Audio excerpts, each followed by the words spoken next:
Hi everyone, welcome to my channel foodies.com। আর আজকে আমি তোমাদের সাথে শেয়ার করব একটা ফ্লিপকার্টের পার্সেলের রিভিউ। কিসের পার্সেল? তো আমি ফ্লিপকার্ট থেকে 4টে মিল্টনের বটল অর্ডার করেছিলাম। তো সেই রিগার্ডিংয়ে আমি রিভিউ তোমাদের শেয়ার করব যে বটলটা আমি কেমন পেয়েছি। তো এখানে আমি করে নিচ্ছি আনবক্সিং। জাস্ট এসেছে, সাথে সাথে আমি আনবক্সিং করতে শুরু করে দিয়েছি, ভিডিও করতে শুরু করে দিয়েছি। তো এখানে অ্যাকচুয়ালি আমার 4টে বটলের প্রাইস পড়েছিল অ্যারাউন্ড 260। তো এই বটলগুলো আমি প্রথমবার ফ্লিপকার্ট থেকে বটল অর্ডার করেছি, তাই জন্য আমি ট্রাস্টেড ব্র্যান্ড মিল্টনকেই ভরসা করেছি।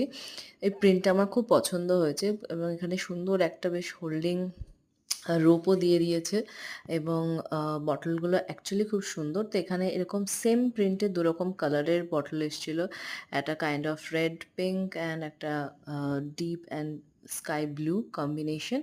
আর তার সাথে এখানে এসেছিলো আরও যে দুটো বটল, তাদের প্রিন্টটা সেম বাট কালারটা ইজ ডিফারেন্ট। একটা এসেছিলো ব্লু, একটা এসেছিলো অরেঞ্জ। তো আমি এতে পরে জল ভরেও দেখেছি, অ্যাকচুয়ালি বোতলগুলো স্টিল প্রুফ, তাই জন্য সেখানে কোনো রকম সমস্যা হয়নি। এগুলো আরামসে আমরা ফ্রিজ বটল হিসেবে ইউজ করতে পারবো। তো তোমাদের যদি এই প্রোডাক্টটা ভালো লেগে থাকে তোমরা অবশ্যই কিন্তু লিঙ্কের জন্য আমাকে কমেন্ট করতে পারো। Link, thank you.